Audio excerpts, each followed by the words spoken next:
Salam sejahtera Malaysia, denyut nadi suara rakyat bergema di channel ini. Terima kasih kerana bersama-sama dalam channel ini.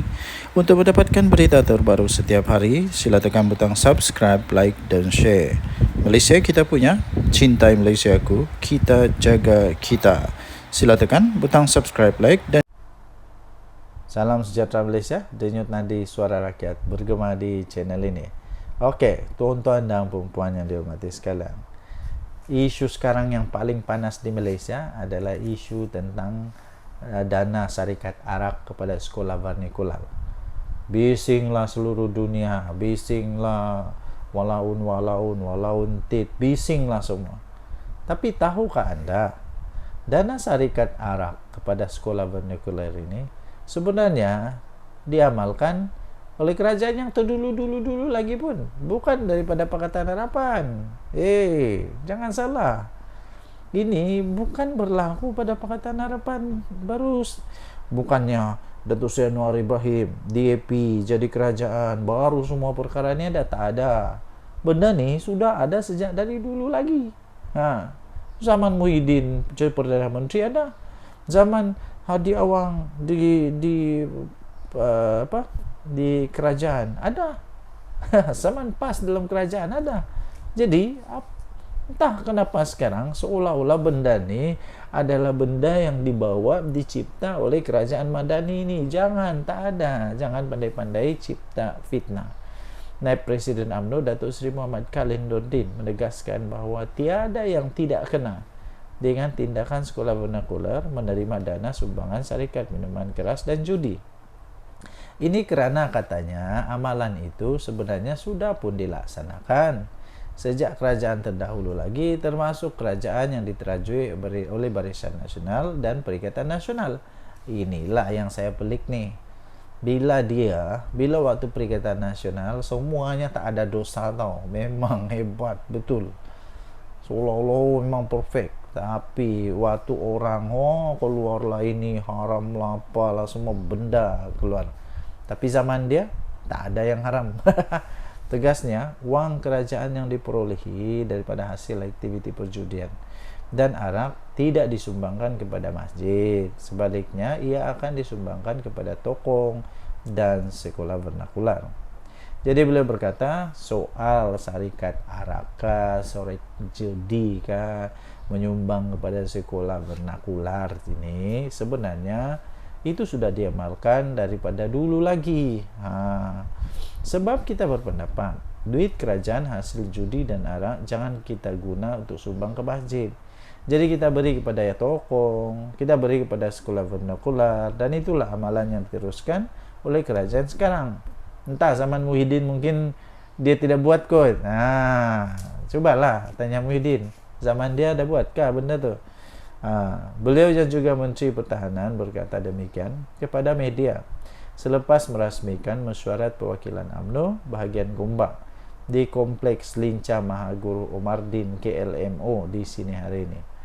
Muhammad Khalil Nordin turut mempersoalkan tindakan pemimpin Perikatan Nasional yang mengkritik sumbangan dana syarikat minuman keras dan judi kepada sekolah vernakular, sedangkan ketika mereka berkuasa dahulu pun gabungan itu tidak berusaha pun untuk menghentikan amalan berkenaan. Waktu dalam kerajaan tiada pun usaha, sudah jadi pembangkang nak jadi hero. Memang agak pening kepala, masuk air otak mungkin. Beliau berkata sumbangan wang syarikat minuman keras dan judi kepada sekolah vernakular itu sudah diamalkan kerajaan dahulu.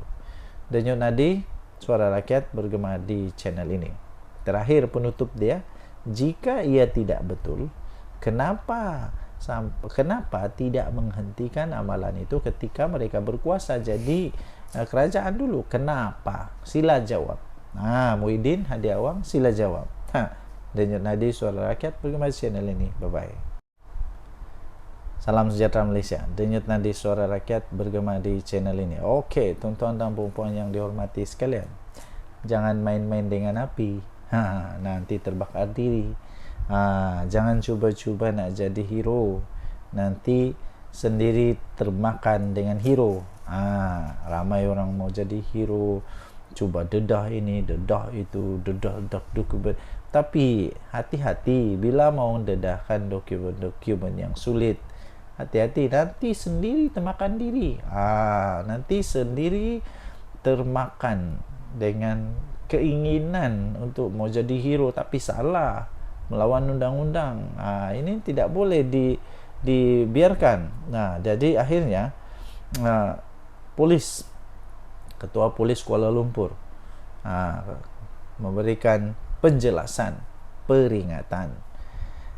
Dedah dokumen sulit kerajaan adalah kesalahan serius. Itu kata polis.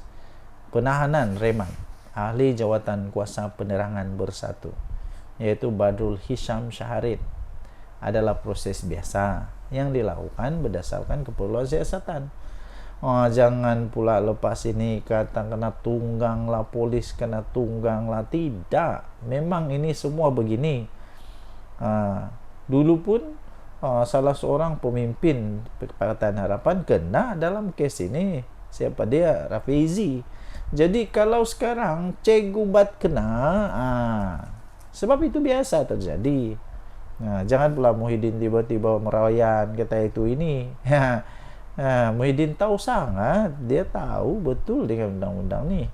Dan saya terasa Cikgu Bat pun tahu dengan undang-undang ni. Ketua Polis Kuala Lumpur Datuk Rusdi Muhammad Isa berkata, kesalahan disyaki dilakukan oleh Badrul Hisham atau dikenali sebagai Cikgu Bat itu adalah satu perkara yang sangat serius di dalam mana? Di bawah Seksyen 8 Akta Rahsia Rasmi tahun 1972. Jadi dia kata ini proses biasa untuk menahan reman. Ada laporan, ada laporan, jadi kesalahan itu kita akan siasat, dia kata. Jadi kesalahan itu benarkan kita buat tangkapan dan ada keperluan kita akan tangkap, bergantung kepada siasatan, katanya. Jadi janganlah risau kalau tidak ada apa-apa salah, nak takut apa? Kalau memang buat salah, terimalah. Saya pikir Cikgu Bat yang dipilih menjadi orang-orang besar di dalam bersatu, dia bukannya bodoh kah, babal kah, tak palui kah, tidak. Dia bukan palui. Dia tahu konsekuensi bila dia keluarkan benda tu, bila dia kongsikan maklumat tu. Dia tahu kalau itu rahsia kerajaan kah, bukan rahsia kerajaan kah. Jadi sekarang kalau mau jadi hero, teruskanlah jadi hero, tapi jadilah hero yang bijak. Jangan jadi hero yang bodoh pula. Berdasarkan Seksyen 8 Akta Rahsia Kerajaan, kesalahan itu sangat berat. Membabitkan dokumen kerajaan, walaupun cuma salinan, kita nak tengok siapa yang ada dokumen hak milik kerajaan itu. Sebab dia, Cikgu Bat, tidak bekerja di situ. Ini yang bikin pening nih.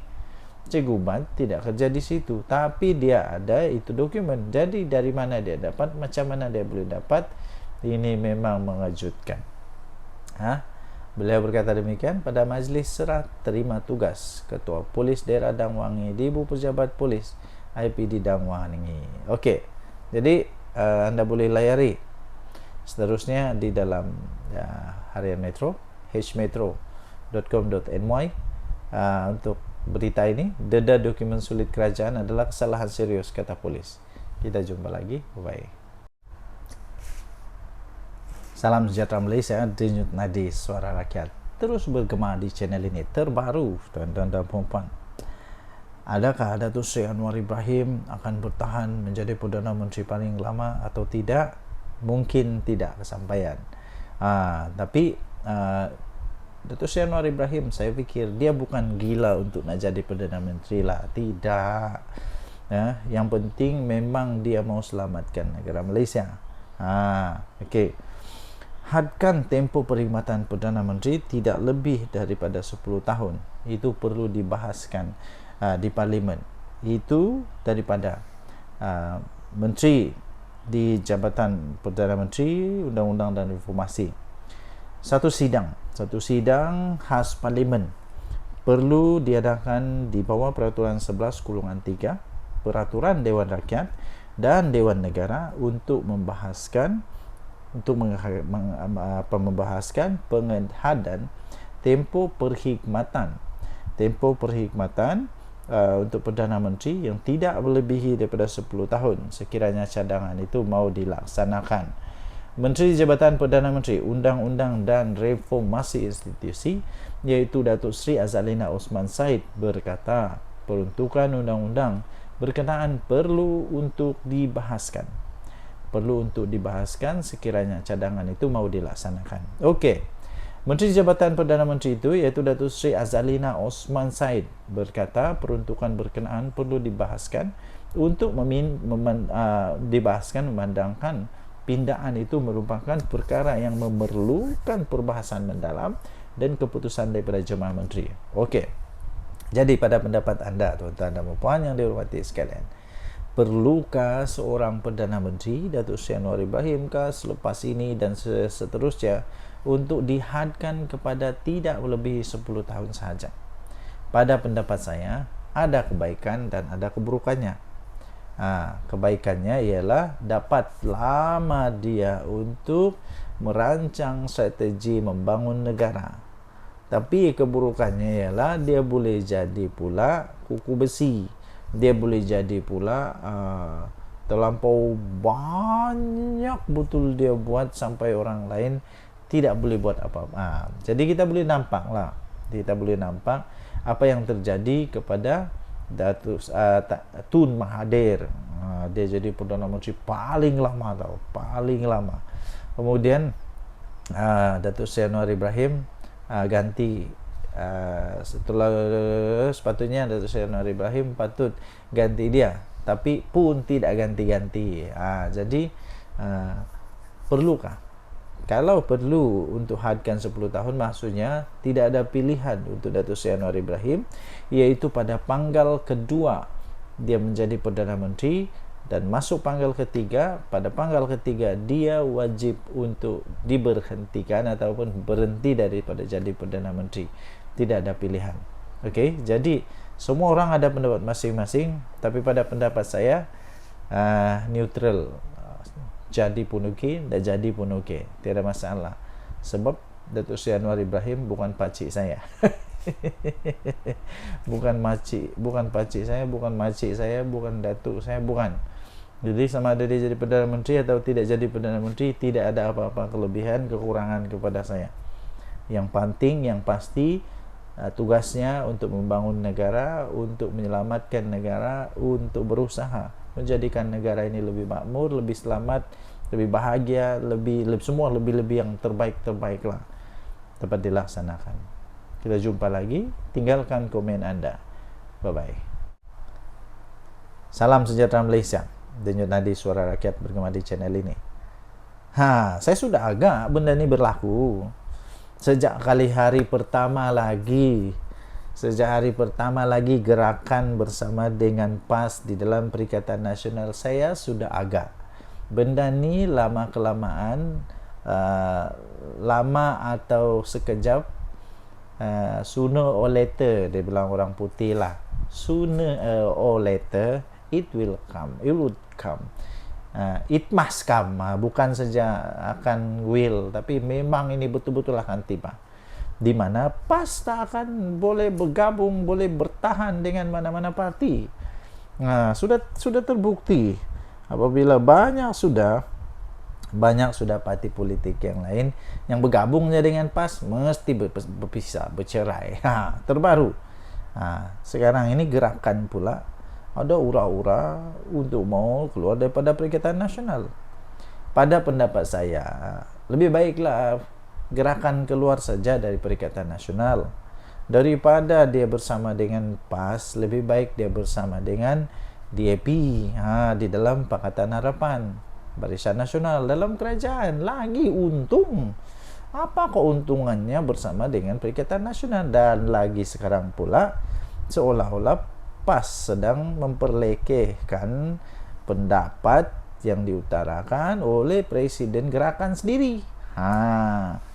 Dan terbaru ini, bila saja gerakan memberitahu bahawa mungkin mereka ada hati untuk keluar daripada Perikatan Nasional, dan tu jugalah serta merta PAS keluar kenyataan tak akan halang keputusan gerakan keluar PN. Silap-silap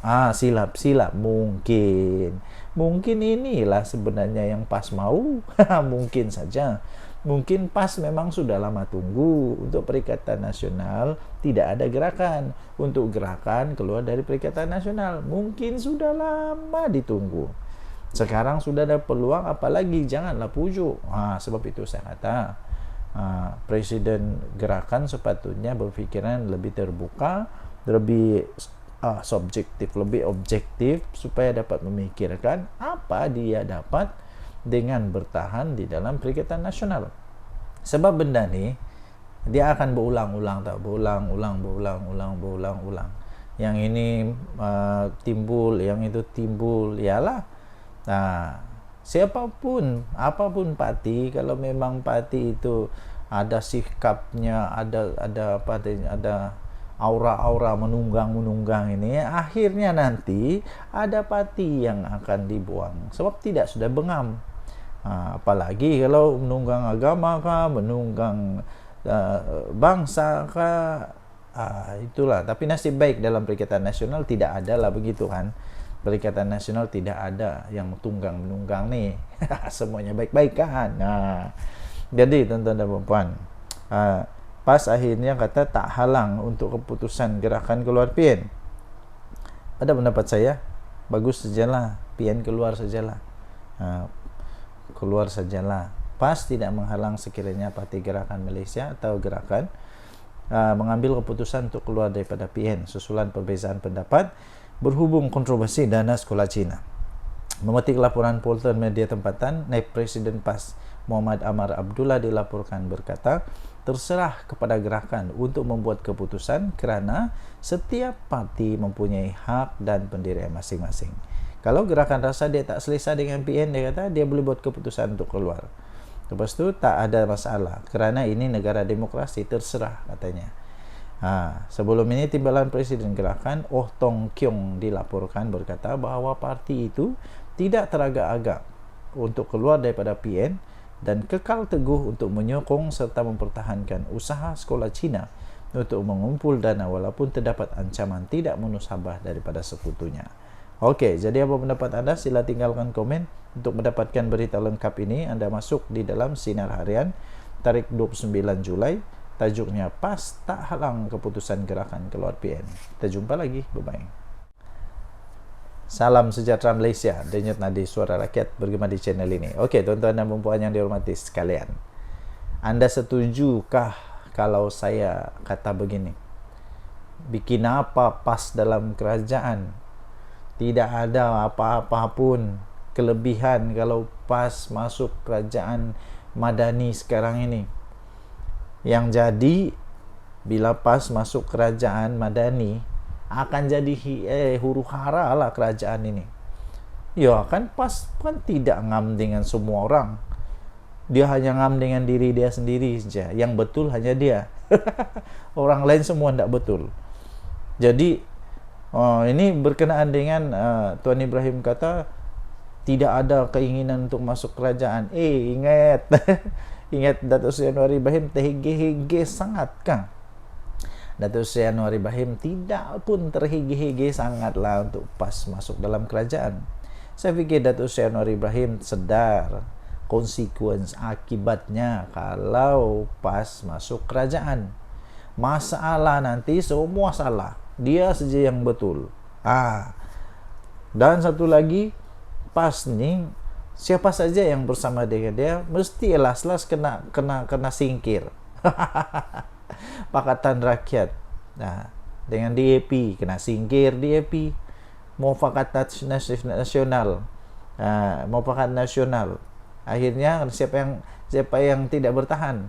Sama-sama tidak tahanlah. UMNO berpisah. Lepas tu dengan apa? Perikatan Nasional sekarang ini ada ura-ura pula. Gerakan bakal keluar daripada Perikatan Nasional. Jadi sebenarnya tuan-tuan dan puan yang dihormati sekalian, jangankan Datuk Seri Anwar Ibrahim ada kehendak, keinginan, tiada 10 minit pun saya rasa tiada untuk TGHG nak pujuk Tuan Ibrahim, Tuan Man, marilah joinlah masuk sama-sama dalam kerajaan. Tak ada. Kemudian kalau dikata daripada kerajaan jumpa untuk pujuk, saya fikir itu tiada. Itu hanya cerita dongeng, cerita dongeng zaman entah apa punya zaman lah. Mungkin cerita dongeng di planet Pluto lah. Tapi di Malaysia benda tu tidak ada, sudah dinafikan oleh Tuan Ibrahim. Dan saya fikir tidak ada yang TGG daripada kerajaan mau jumpa wakil daripada PAS untuk pujuk, tidak ada. Lagipun sekali lagi tidak ada kelebihan untuk PAS masuk dalam kerajaan. Yang jadi nanti hancur, memang hancur. Nanti tidak lama lepas tu las-las bila dia sudah dapat kerajaan bersama dengan kerajaan, perlahan-lahan dia buang amanah. Lepas tu dia buang DAP. Lepas tu dia buang PKR. Yang jadi nanti tinggal apa? Dia dengan UMNO. Lepas tu nanti dia buang UMNO, las-las inilah permainan politik. Las-las dia jadi kerajaan sendiri. Mungkin itulah yang ditunggu-tunggu selama ini. Jadi bagi anda yang fikir bahawa ada perbincangan, ada dari kerajaan yang cuba untuk memujuk, jangan terpengaruh, jangan percaya, kerana benda-benda memujuk daripada Datuk Seri Anwar Ibrahim itu tidak ada. Mungkin mereka yang mahu merayu, ya mungkin ada. Tapi kalau Datuk Seri Anwar Ibrahim punya orang mau pujuk, tidak ada. Perasaan lebih lah tu. Denyut Nadi Suara Rakyat bergema di channel ini. Bye bye.